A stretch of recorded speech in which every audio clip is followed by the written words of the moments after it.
unidos por las letras.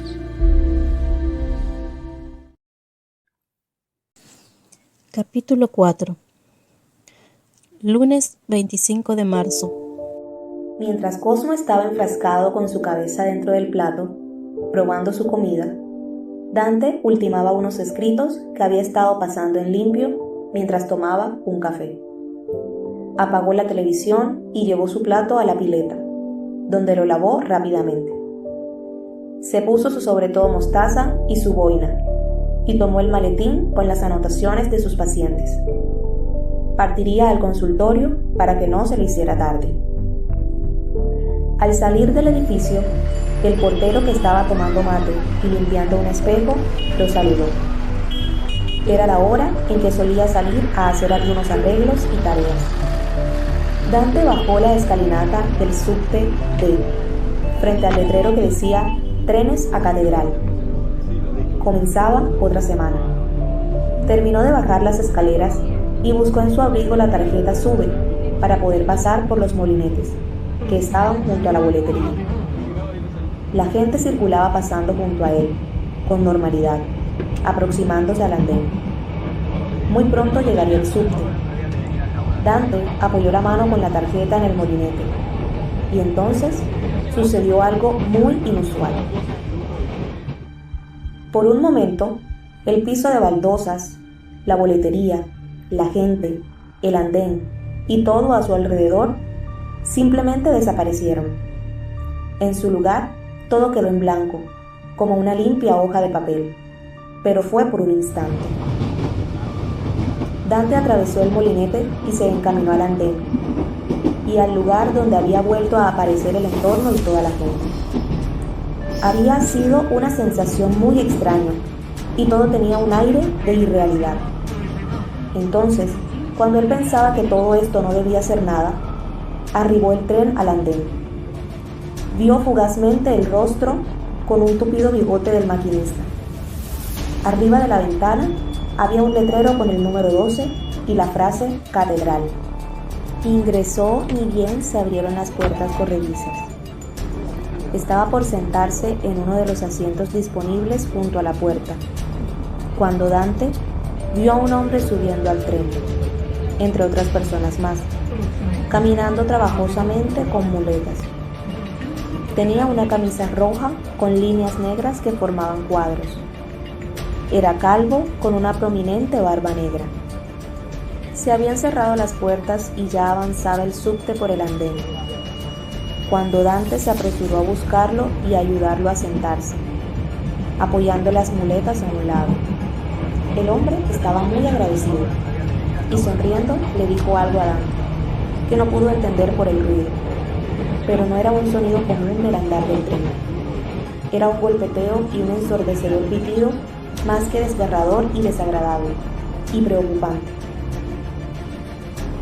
De pronto, vino un sacudón tremendo, seguido de un golpe seco y muy fuerte en todo el tren. Por un momento, la gravedad pareció desaparecer, como aquellas imágenes de la Estación Espacial Orbital, en la que las personas y los objetos flotaban sin nada que los sostenga. El maletín se abrió y los papeles de los pacientes se esparcieron por el aire. Junto a estos, Dante vio pasar las muletas. Aunque pareciera una eternidad, en realidad solo fueron un par de segundos. Y por encima del ruido insoportable, se escuchaban los gritos de desesperación de los pasajeros. Entonces, vino la explosión que lanzó un cegador resplandor blanco, envolviendo a todos con su muerte silenciosa. Todo quedó en blanco, como una hoja de papel. Pero fue un instante. Dante sintió un escalofrío inexplicable por todo el cuerpo. Seguía parado frente al molinete, aún con la tarjeta de pase en su mano. Algo extraño acaba de sucederle y no podía explicar muy bien qué era. Caminó consternado y mecánicamente hacia el andén, donde estaba toda la gente esperando, mientras guardaba la tarjeta en el bolsillo interior del abrigo. Se preguntaba qué es lo que acaba de suceder cuando arribó el tren al andén. Su corazón dio un vuelco y su estómago reaccionó con un temblor nervioso cuando vio sobre la ventanilla el mismo número 12 y la frase catedral. Entonces su mente empezó a divagar mientras el subte frenaba y se abrían las puertas. ¡Qué sensación más extraña! ¿Esto ya había ocurrido? ¿Todos los trenes tenían el número 12? ¿Todos los maquinistas, como aquel, tenían ese mismo rostro con el mismo tupido bigote? De pronto, alguien detrás de él interrumpió sus pensamientos, pues quería ingresar al subte, y Dante estaba parado allí, obstruyendo el paso. Disculpe, ¿va a pasar? Dante se dio vuelta y nuevamente su corazón volvió a dar un vuelco y su estómago retumbó en una nueva sensación de déjà vu. Era el hombre calvo y de barba negra, de la misma camisa roja con líneas que formaban cuadros, que estaba apoyado sobre sus muletas. Entonces, por instinto, Dante se apartó velozmente a un lado, dejando ingresar a todos los pasajeros del tren. No, este tren no me deja. Él quedó un momento parado en el andén, viendo cómo el tren se alejaba hacia el túnel. No podía comprender lo que había hecho, pero sin dudas su corazón, ya más tranquilo, estaba más que agradecido. No sabía con certeza por qué no se había subido a ese tren.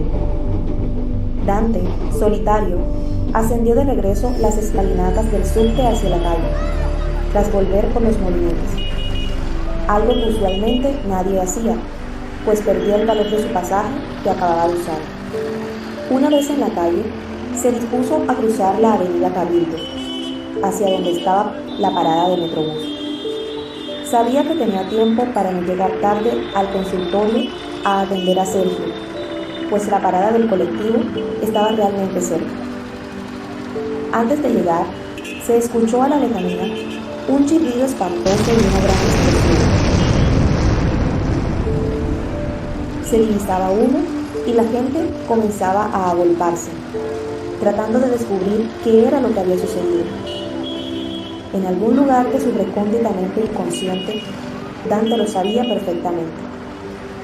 También fue invadido por una sensación de impotencia e inevitabilidad. En poco tiempo, comenzaron a sonar unas sirenas y de unas rejillas cercanas salió un humo espeso y antinatural. De la boca del subte también salió aquel humo espeso.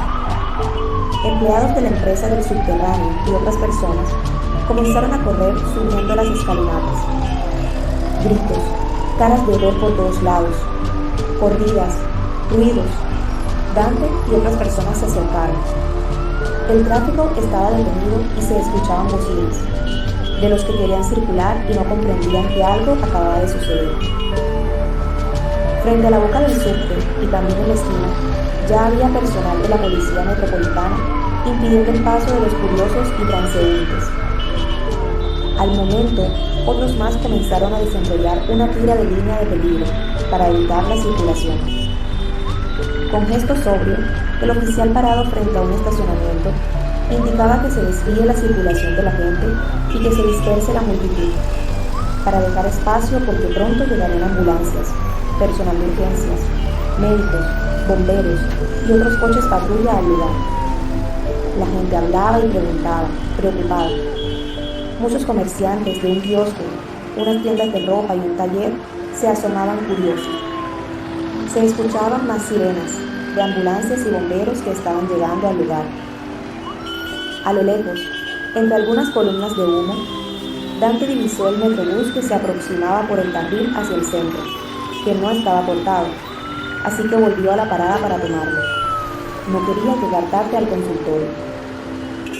Subió al colectivo junto a otros pasajeros y se sentó en los primeros lugares, mientras pensaba que de todas maneras, a la noche, miraría las noticias y se enteraría de lo que había sucedido esta tarde. Esperaba que no hubiera más sobresaltos ese lunes. Pero eso no sería así.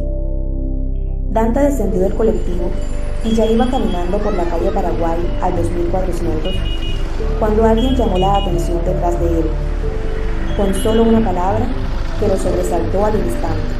¡Fuego! Se volteó inmediatamente. Millones de interrogantes poblaron súbitamente su cerebro, preocupado. Parado detrás de él estaba el mismo señor que lo abordara en la calle el otro día. con la misma bufanda, con cuadros verdes y negros. El que tenía una nariz prominente y cabeza un tanto alargada. Una incipiente barba y bigotes que hacían el esfuerzo en ocultar algunos granos en sus mejillas y comisuras de los labios. Traía un cigarrillo sin uso en una de sus manos. Si tiene fuego, señor, por favor. No, espere, ¿no lo conozco? Dante estaba muy sorprendido por este encuentro. El señor se alejaba de Dante, con una extraña sonrisa que el psicólogo no pudo ver. No, señor, no nos conocemos. Abrió la puerta donde se encontraba el cartelito que decía Paraguay 2437. Dante ingresó, bastante consternado, al hall del edificio. Pasó junto al escritorio de la recepción y subió al ascensor que se encontraba en la planta baja. Entró al consultorio y colgó el sobretodo y la boina, y continuó su camino con el maletín hasta el escritorio y las sillas, a la izquierda del diván. Confirmó que había llegado un poco antes de la consulta. Estaba sentado con sus notas de los pacientes, elucubrando que algo era muy extraño en todo lo que había estado sucediendo, cuando fue interrumpido por el timbre de la puerta. Fue a abrirla. Era Sergio, que en esta oportunidad venía con la guitarra. Hola, doctor. Hoy vine con la viola. ¿Puedo tocar?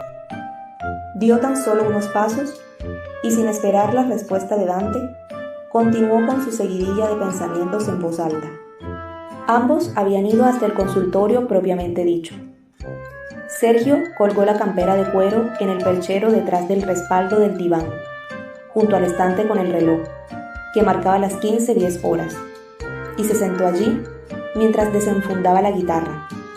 Si esto sale bien, me van a conocer hasta en Hawái. El doctor ocupaba su sillón de costumbre, delante de él con su cuaderno de notas en su mano. Bueno, dale, toca un poco. Dijo, no muy convencido de que eso fuera realmente lo mejor para la terapia de Sergio. Pero contame mientras tanto, ¿fuiste a ver a tus padres como quedamos la semana pasada? No, al final no pude ir. Pero era importante. Si vas dejando cosas pendientes, no vas a poder resolverlas. Así había pasado la hora, y el reloj digital, en el estante, ya marcaba las 16:25 horas.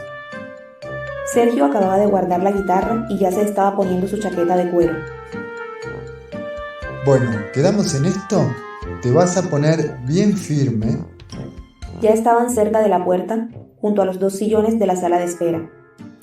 Sergio se estaba calzando la guitarra a su espalda. Decile a María que vos no sos un fracasado, que para que vos puedas componer, ella tiene que darte tu espacio. Y vas a llamar por teléfono a tu mamá. Acordate que las personas no somos eternas. Aprovechalos, mientras todavía lo tenés.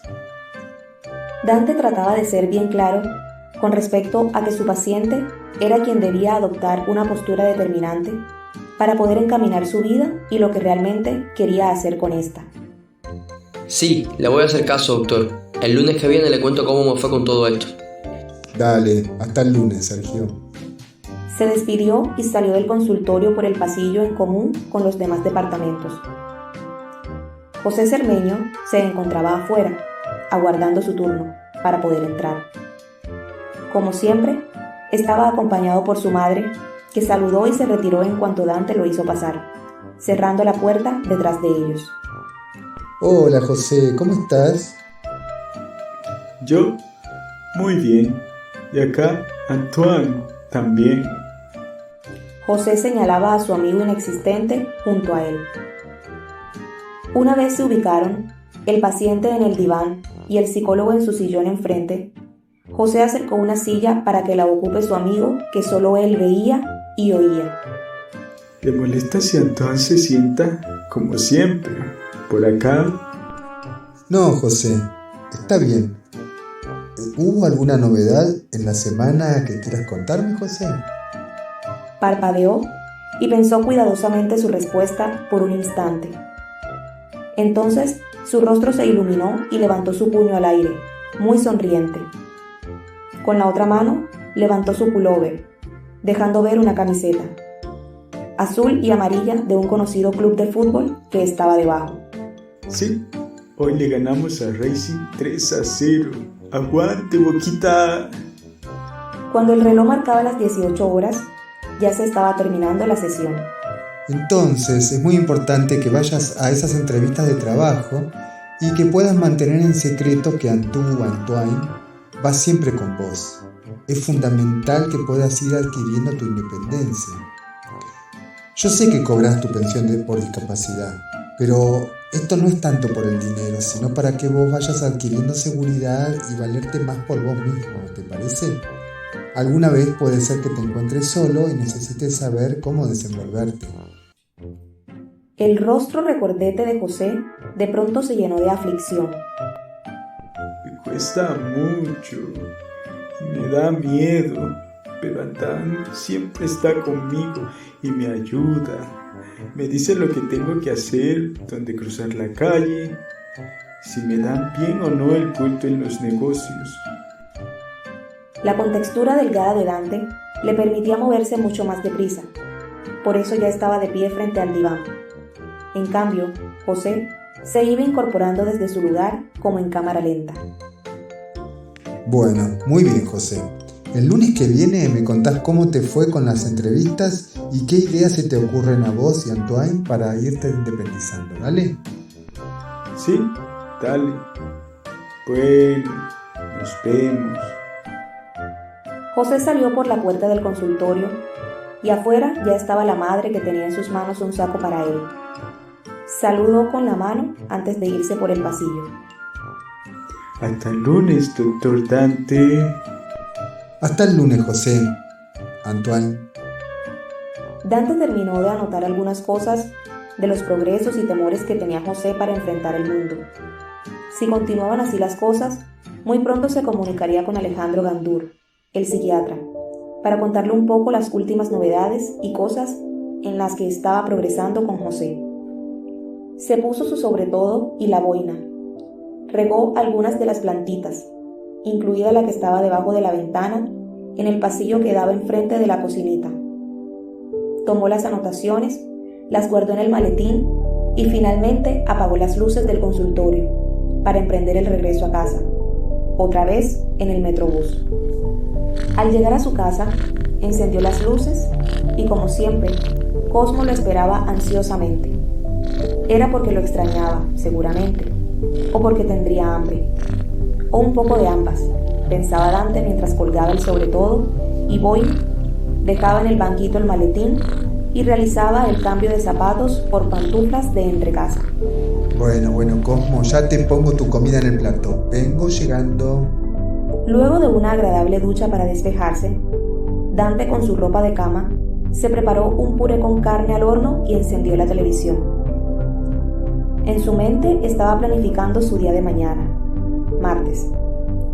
Iba a aprovechar que venía Celia a limpiar y a hacer unas compras, para llamarlo a Juan Carlos, así se veían.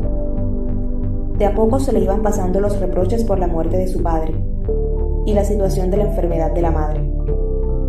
De pronto, una noticia llamó su atención y subió el volumen del televisor.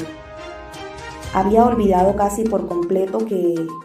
Estas son las imágenes impactantes de lo que sucedió esta tarde en la línea D del subte que iba en dirección a Catedral, el centro. Dante se había puesto de pie y no salía de su asombro. Miraba sin parpadear la pantalla. Allí se veían escombros, humo y mucho personal de camilleros, médicos y bomberos. De pronto, él percibió que lo había paralizado era el parpadeo de las luces verdes de una ambulancia, que inmediatamente le trajo recuerdos de su sueño olvidado. Bajo tierra está el dolor, el humo, los ruidos, los gritos, las llamas, como un golpeteo incesante en su cabeza. Cuando imprevistamente un tren de pasajeros se salió del raíl, lo que provocó un descarrilamiento en ese y otros 2 vagones más. Los médicos, bomberos y policías asistieron a los heridos. Continuaba la periodista relatando lo que había sucedido bajo la avenida Cabildo. Cambiaron las imágenes y se veía lo que alguien habría estado filmando con su celular. El humo brotaba abundantemente por todas partes y algunos focos de fuego estaban siendo extinguidos por los bomberos. Un vagón había chocado con una parte del túnel y el más afectado estaba prácticamente enroscado sobre sí mismo. Varios bomberos habían subido a la parte de arriba y estaban tratando de sacar escombros y personas de su interior. Camilleros llevaban personas con cuellos ortopédicos y otros médicos atendían heridos y revisaban el lugar. Algunas personas estaban sentadas al costado, muy consternadas, y se veían 2 o 3 mantas que tapaban cuerpos. La escena, en sí, parecía sacada de una película de guerra, pero era en el tren y en el túnel que tomaba Dante todos los días para ir y volver del consultorio. Entre los escombros se recuperaron 10 cuerpos y se sabe que hay al menos 7 desaparecidos. La transmisión retornó a la imagen de la periodista con el micrófono en mano, con el logotipo del canal de noticias. El jefe de gobierno porteño, Rodríguez Larreta, expresó que fue un evento muy desafortunado y que tendremos que lamentar víctimas fatales y heridos. Hasta el momento no están confirmados ni el número ni sus identidades.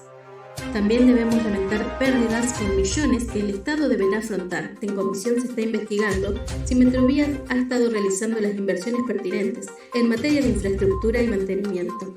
De todas maneras, los accidentes ocurren, dijo. Esta última frase quedó resonando en su cabeza con un énfasis especial. Dante se encontraba de pie, mirando la televisión, con el gato, Cosmo, en sus brazos. Mientras escuchaba atentamente las noticias, Cosmo levantó su cabeza para observar por encima del hombro de Dante, a su espalda. Nuevamente, una figura translúcida, encapuchada, hizo una repentina aparición en el rincón detrás de la mesa y la barra que separaba al comedor de la cocina, para desaparecer nuevamente, un instante después. El gato se asustó tanto que saltó bruscamente desde los brazos de su dueño hacia una silla y el piso. Pero ya te pusiste inquieto, Cosmo. Dante terminó de escribir unas notas en la mesa y se fue a acostar. Martes 26 de marzo, 11 horas. Dante estaba sentado con su ropa de calle, desayunando sobre la mesa del comedor, con el maletín al lado de sus papeles, mientras terminaba de pasar en limpio sus notas. Cosmo dormía en una especie de camita con un almohadón, junto a su plato, al pie de la barra que hacía de separación de los espacios. Se escuchó el sonido de una llave en la puerta de entrada del departamento, y Dante se dio vuelta para ver qué pasaba. Hola, señor Dante. Hola, Celia, ¿cómo está? Era un martes que cada 15 días Celia venía a limpiar y a ayudar a Dante en algunos quehaceres y realizar compras en el supermercado. Se colocó la boina y su clásico sobre todo mostaza. Se acomodó los lentes cuadrados con marco negro y le entregó dinero y un listado de cosas a Celia.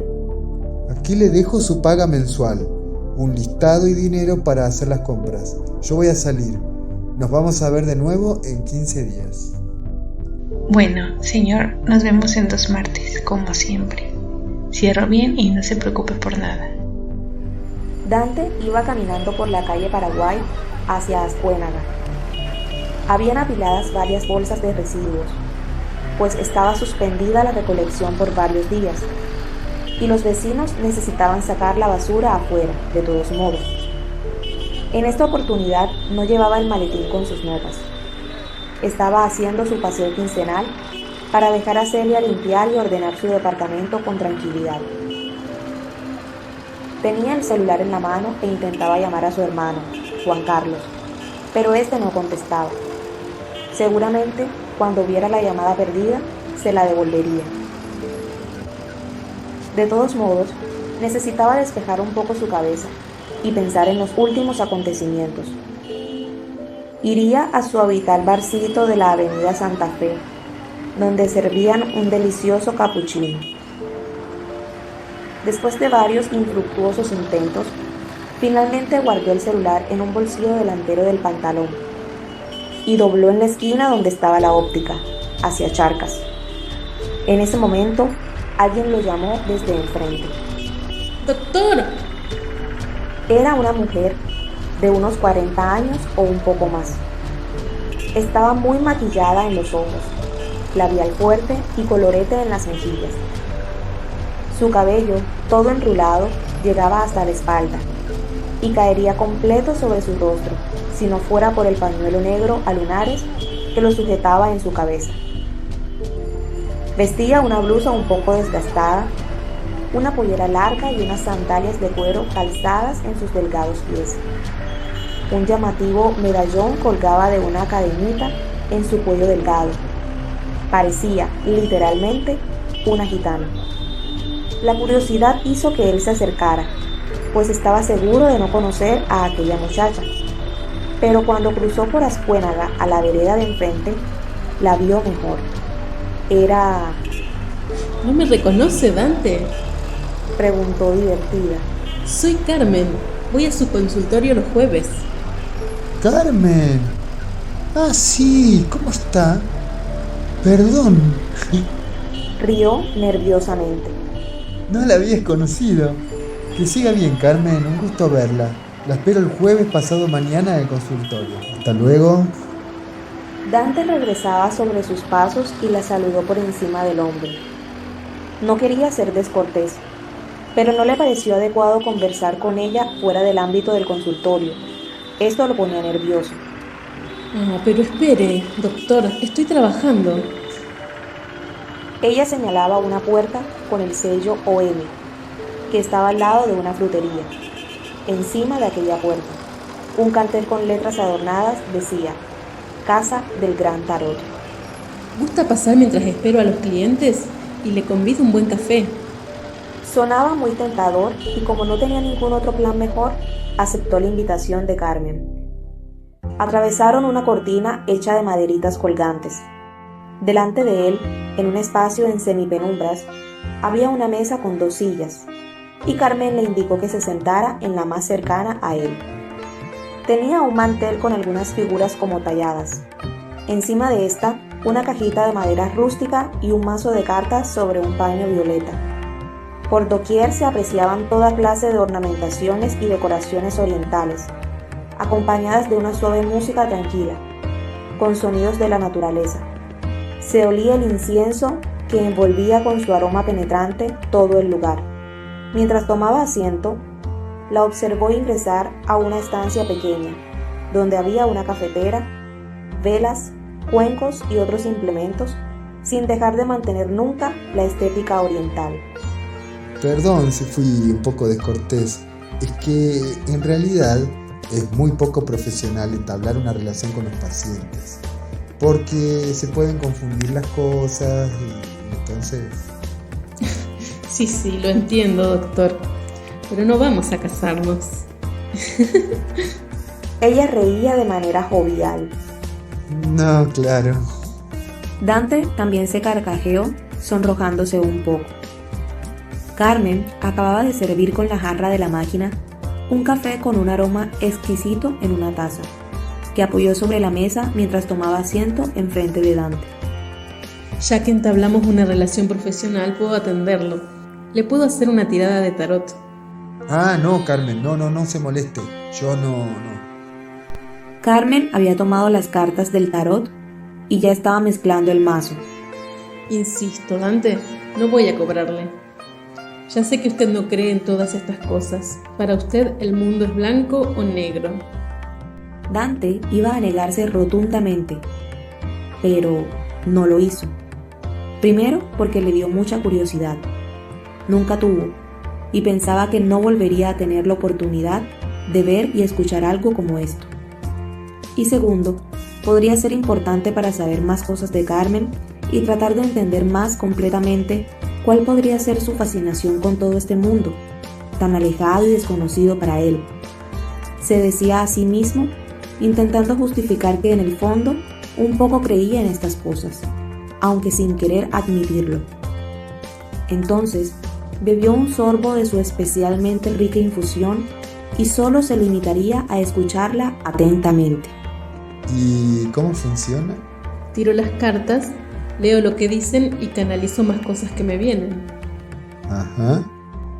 Dijo meditando en las palabras leo, canalizo, me vienen.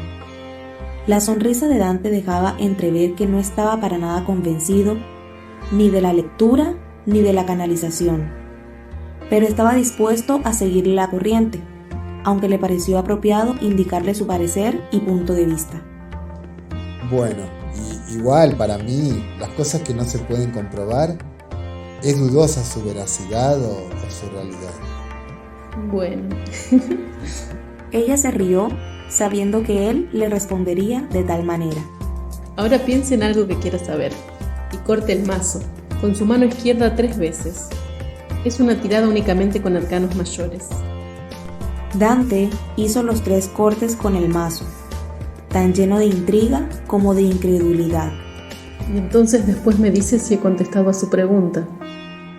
Ella colocó 3 hileras de 3 cartas, mostrando solamente el lomo con una estrella de 8 puntas. Había dejado una carta aparte. Las 3 cartas en estas hileras representan el pasado, el presente y el futuro. Esta otra carta es usted. Dio vuelta ese naipe apartado. Era la figura de El Loco, que mostraba a un hombre con un palo y una bolsa, acompañado por un perro, que se dirigía hacia un borde de un peñasco, un paisaje con precipicios, y más abajo un bosque y un pueblito. Detrás de esta figura estaba el sol. Dante no pudo evitar ver la ironía en ese hecho. El psicólogo es el loco, qué irónico. Las 3 primeras cartas, que representaban el pasado, eran la suma sacerdotisa, que aparecía cabeza abajo, sentada en un trono y con un sombrero amplio con una bola y 2 puntas, con una cruz que colgaba en su cuello.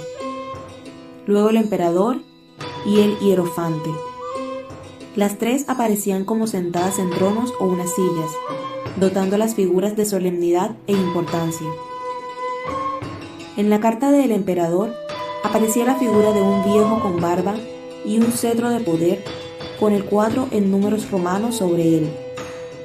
En la carta del hierofante aparecían 2 hombres de espalda, que era como que estuvieran intentando realizarle alguna consulta o pregunta a la figura principal, sentada con un traje largo entre 2 columnas.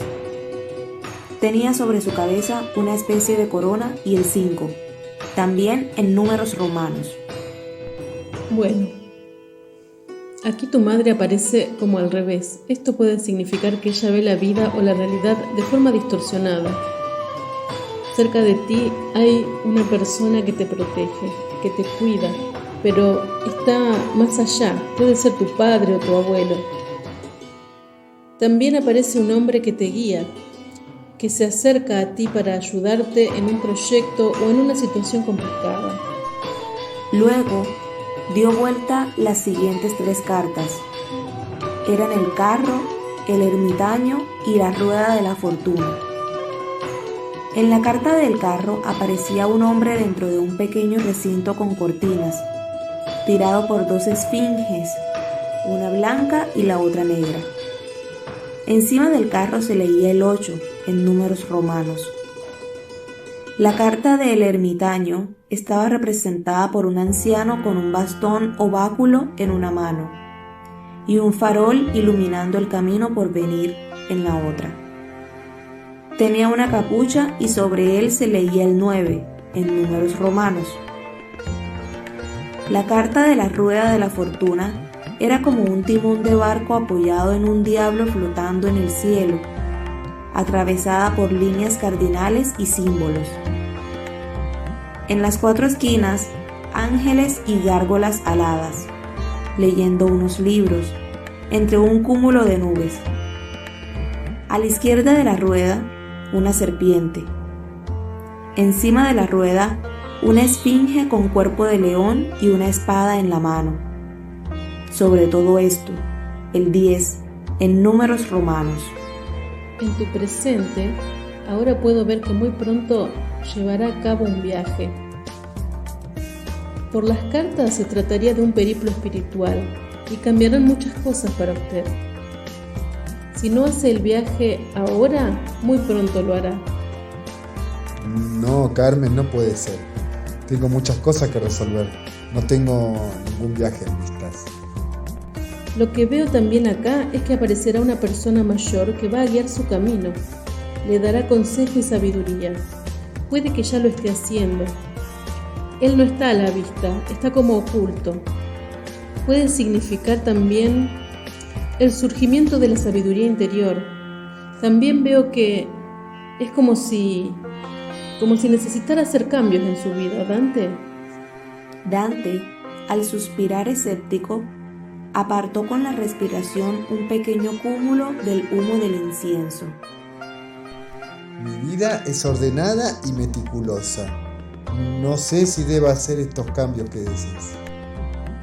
Carmen dio vuelta a las 3 últimas cartas. Al verlas, Dante abrió los ojos y no pudo ocultar su sorpresa. Aunque... ¿Qué? ¿Qué es esto? Las 3 cartas que habían aparecido frente a él eran el diablo, la torre y la muerte. El diablo aparecía con un fondo negro, una figura con cabeza como de animal, con cuernos enormes, alas de murciélago y una antorcha en la mano. Él era mucho más grande de tamaño, en comparación con el hombre y la mujer con pequeños cuernitos encadenados debajo de él. El hombre a la derecha tenía una cola con fuego en su extremo, muy cerca de la antorcha del diablo. En la mujer, en cambio, de su cola brotaba un racimo de uvas. Encima de todos se leía el 15, en números romanos. La carta que seguía era la de la torre. Lo primero que llamaba la atención era que estaba siendo alcanzada por un rayo, que hacía caer una corona gigante y escombros de algunas paredes rotas. Se veían algunas ventanas incendiadas y 2 figuras, una saltando de un lado y otra cayendo de la torre. En el entorno había llamas y nubes de humo. Sobre la torre, el 16 en números romanos. Por último, aparecía la carta de la muerte. Un esqueleto enfundado con una armadura negra, montando un caballo blanco. En su mano portaba una bandera negra con una flor simbólica como un nudo. A lo lejos había 2 torres y el sol poniéndose en el horizonte. Abajo del caballo un terreno árido, con personas muertas y sufrientes, postradas y piezas de oro. Un eclesiástico permanecía de pie frente a él, rezándole u ofrendándole algo. Dentro de la bandera negra podía leerse el 13, en números romanos. Es su futuro, pero no hay que leerlo en forma literal. El diablo significa adversarios o adversidades, el encuentro con algo que siempre ha querido evitar. La torre significa el derrumbe de muchas estructuras, de lo que creía sobre la realidad. La muerte no significa que usted u otra persona vayan a morir. Se trata del fin de una serie de acontecimientos, el fin de su viejo yo para dar lugar a algo nuevo, la muerte de cosas viejas o cambios abruptos. En ese momento, una voz de un señor dejó oírse desde atrás de Dante, entre las cortinas de maderitas. Perdón, ¿la sesión es ahora? Tengo un turno. Sí, pasa por favor, Emilio. Ya terminamos acá. Bueno, Dante, todos estos cambios podrían inspirarle temor, pero va a cambiar su vida profundamente. Va a salir del sitio donde se sentía más cómodo. El cliente de Carmen avanzó a donde ya alcanzaba la luz. Emilio era un señor de aspecto común y silvestre. Vestía un pullover con algunos dibujos y un jean un poco gastado. Tenía muy poco cabello, solo a los lados de las orejas y un tupido bigote oscuro. Dante se puso su boina apuró el café con un último sorbo y se despidió de ella con un beso. Bueno, Carmen, me dejaste pensando. Seguro que sí. Sonrió. Nos vemos el jueves y ahí te cuento mis dudas. Nos vemos. Cuídese, doctor Dante. Una vez afuera, Dante siguió su camino pensando en Carmen y su línea de trabajo tan poco ortodoxa. Y sí, ella se mostraba muy convencida, como cuando iba al consultorio. Creía tener algún tipo de don o alguna clase de poderes especiales. Por lo menos no hablaba sola como José, o se daba a las drogas como Sergio. Ni tampoco salía por las noches disfrazada de vampiro para tratar de sorber la sangre a algún que otro malviviente. O algo peor, si es que pudiera haber tal cosa. Pobre Dante. Dentro del recinto que el psicólogo acababa de abandonar, sentados en la mesa, Carmen hablaba con Emilio, que estaba muy expectante a lo que Carmen pudiera leerle para él. Ese señor era mi doctor, psicólogo. Yo a veces me guardo cosas que veo para no dañar a las personas. Pero no haga eso conmigo, por favor. No me oculte nada. Está bien, es que no es por maldad. Hay gente que no cree o no está preparada para la verdad. Si me pide esto, Emilio, es porque usted sí está listo para afrontarlo. Y a su doctor. Va, si puede contarme, ¿qué es lo que vio? Sus ojos centellearon y se pusieron negros, tan oscuros como el carbón. Vi su muerte.